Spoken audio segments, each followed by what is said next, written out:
Јануари е најдолг месец во годината, не според бројот на денови, туку такво е чувството, бидејќи е и најладен, доаѓа веднаш по новогодишните празници, а и самиот е исполнет со голем број на празнични денови. Убаво е тоа што за време на празнувањето најголем дел го посветуваме на семејството, на фамилијата, па и помалку се опуштаме во секоја смисла на зборот.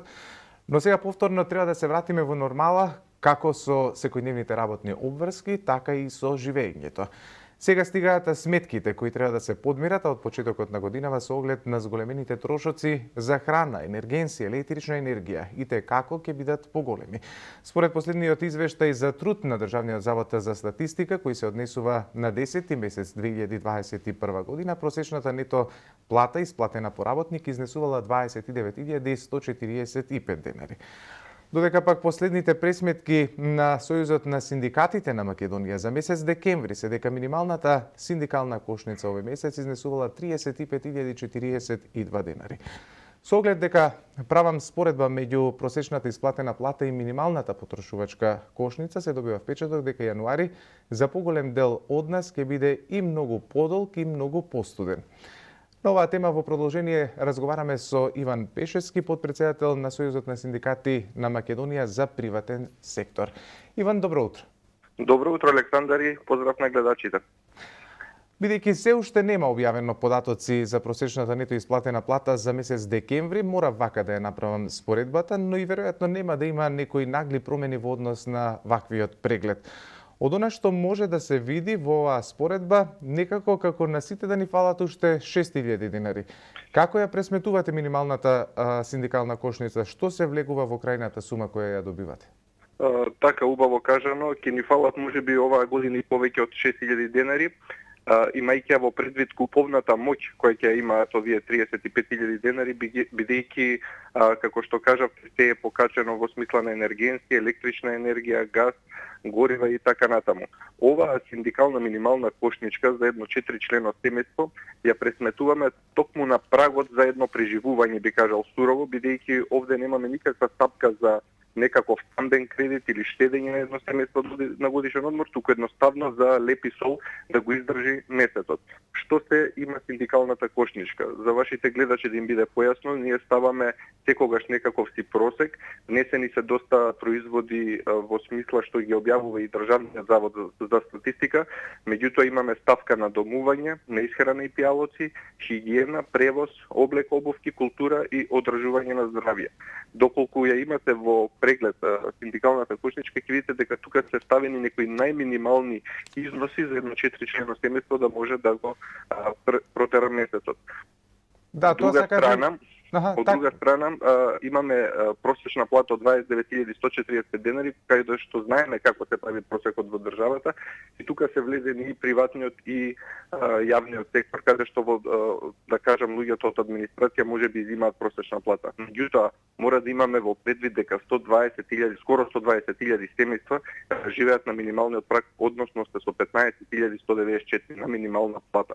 Ако ги земеме во едно 4-члено семејство, во најлош случај кога и двајцата би работеле за минимална плата, тогаш е тоа што велиме нема ни 100 евра да стигнат за да се покрие најминималниот износ едно 4-члено семејство нормално да функционира, односно да преживее во текот на месецот. Во споредба со јануари се уште ги немаме податоците, меѓутоа можеби синдикалната кошничка секако дека ќе биде со повисок износ, имајќи ги во предвид покачувањата, а од друга страна бевме извисени, би кажал, како Сојуз на синдикати на Македонија, бидејќи до денес не се одржа состанок во владата и не се стави на дневен ред покачувањето на минимална плата, односно луѓето и во јануари ќе земат нажалост 15.194. Оваа тема ќе отвориме подолу во разговорот. Добро. Уште еднаш би сакал да ве прашам, сметате ли дека оваа пресметка е реална?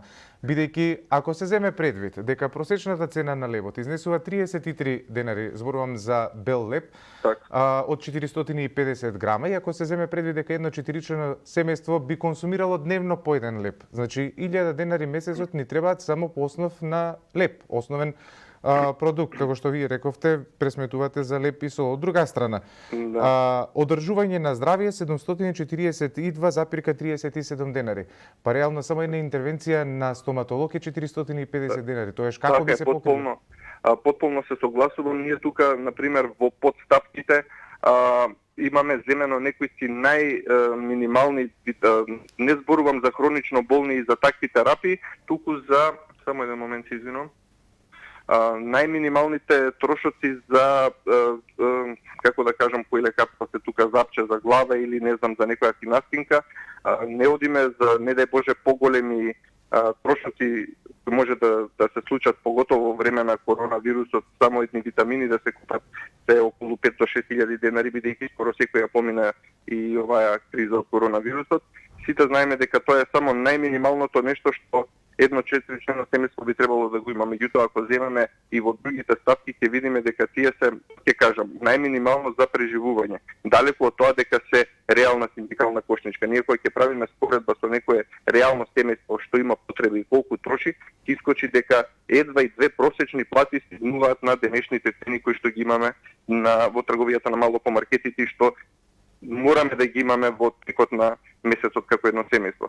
Затоа и во превозот се земени само автобуски билети, не е земено дека тоа семејство има автомобил. Во облека и обув, например, е земено по едно парче во летниот и едно парче во зимскиот период. Навистина е ова најминимално нешто каде што верувате дека и голем дел од луѓето го живеат, бидејќи како што кажав, околу 112.000 семејства се стварно на прагот на сиромаштиот, чим взимаат минимална плата. Понатаму во исхраната се земени 63 производи од Државниот завод за статистика, меѓу кои имавме предвид дека навистина во последната година се качи исклучително многу зејтинот, односно како масло за јадење и хлебот. Така што беше покачувана и оваа синдикална кошничка, ако ја споредиме со јануари 2021 година, меѓутоа тоа се околу 2000 денари, што тие 2000 денари изгубија куповната моќ, бидејќи инфлацијата ги изеде во текот на 2021 поради здравствената и економска криза. Нас како представници на работниците на вистина не ни интересира каква криза има, не интересира она што секој ден го гледаме на терен и што ни се јавуваат луѓето, каде што на вистина не можат крај со крај да врзат веќе со овие цени и овие плати, и затоа повеќе од легитимно беше барањето на ССМ да минималната плата биде 18.000 денари, односно да покрива барем 60% од синдикалната кошничка. Ако ја земеме сега синдикалната кошничка, таа околу 70 до 75% од просечната плата. Што значи дека едно семејство со просечна и минимална, па не би можел да искочи на крај на месецот да преживее. Така, јас тука би ви забележал дека може би во оваа пресметка ви недостасуваат уште две ставки, со оглед на тоа дека веќе 2 години сме во пандемија од коронавирусот и дека еве да речеме еден PCR тест, ке речем на приватно, затоа што реално се соочуваме со проблем поради големиот број на тестирања, тешко дека може да се стигне да се направи тест кој што е покриен од здравственото осигурување, што значи доколку во услови на Омикрон сојуз, доколку имаме еден заразен дома, големе веројатности и сите да бидеме заразени, што значи 4 члена ќе треба да се тестираат, тоа е една. И втора работа, како што споменавме на почетокот, дека 6.000 денари недостасуваат. Како се покриваат овие 6.000 денари? Предпоставувам дека по основ на задолжување и на кредити. Мислам дека и таа ставка ќе треба да се вметне во овие во идниот период проблем. Во идниот период ни е предвидено да вметнеме обавезно и ставката кредитирање на секој семејство, бидејќи тоа што го дознаваме на терен дека нема семејство кое што не е задолжено, да кажам, во банка на својата кредитна картичка. Покрај оние кредити кои што голем дел од младите има да се осамостојат и да плаќаат на рок од 30 до 35 години стамбен кредит, па ќе кажам, ова е пресметано во некој нормален стан во едно 4-члено семејство каде што претходно се имало, меѓутоа реалноста е сосема друга. Тука се оние минус плати кои што ги користат граѓаните, да не заборавиме, и на тие се плаќа камати и реално со ниски примања многу тешко е да се вратат кога ќе се искористат тие средства. Да бидеме искрени, овие што се на минимална плата и не се ни во можност, не се кредибилно способни да земат таков голем кредит или на толку години, одбиени се од банките, особено прават проблеми договорите на определено време, тоа е сосема друга тема, но мора да споменеме дека многу е несигурна работата во Македонија и многу голем дел од младите луѓе се на определено време. Уште еден проблем, кој што го предвидовме во новиот закон за работни односи и сакаме да го измениме, да не бидат тие повеќе од една година, бидејќи сегашното законско решение нуди можност да тие работници бидат до 5 години на определено време. Еден сплет проблеми се каде што навистина како Сојуз на синдикати на Македонија ги предвидуваме и ги внесовме и во општиот колективен договор за приватен сектор и за јавниот сектор. Меѓутоа и во предлог планот за новиот закон за работни односи кој што не се донесе во 2021 година, но сме за тоа оптимисти дека оваа година веќе ќе мора да доусогласат социјалните партнери и влезе на сила. Се плашиме само да не влезе на сила со тие сите одредби што ги предвидуваме и ќе бидат прифатени, па потоа ако бидат оспорени од други страни, да бидеме приморани повторно да искочиме на улици. Добро, до крајот на овој месец цените на основните производи со одлука на владата се замрзнати, но не се знае дали така ќе остане и во наредниот период, а доколку тоа не се случи, барем според најавите и на производителите кои што и претходно сме ги вклучувале во утрински брифинг, се дека цените барем и на основните производи, лебот конкретно кога е во прашање, ќе мора да пораснат. Тие бараат односно економски исплатлива цена за лебот велат дека би била 35 денари, во моментов таа е 33 денари. Значи тоа и доколку тоа се случи и те како ќе ги стави во незавидна положба и онака би рекол исцрпените семејни македонски буџети. Така е, Сојузот на синдикати на Македонија заедно со одредени организации направи пресметка каде што видовме дека куповната моќ реална на овие 15.194 во маркетот е 13.000 денари.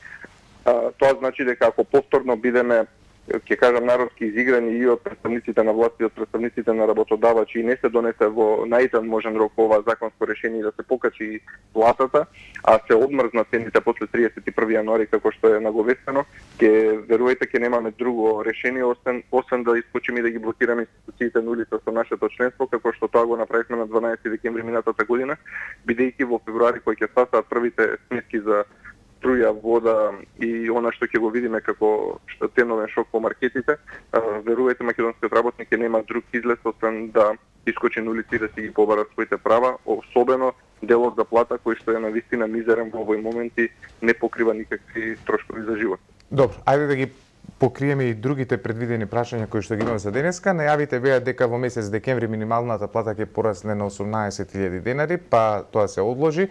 Следеа протести на синдикатите, па средба со владини представници на која се договоривте повторно на маса да седнете во јануари по формирање на новата влада да се разгледува ова прашање. Имате ли најави за средба? И синоќа имав можност да следам едно интервју на министерот Бектеши во кое што се презентираше дел од програмата на владата во која се предвидува дека до 2024 година минималната плата би достигнала 20.000 денари.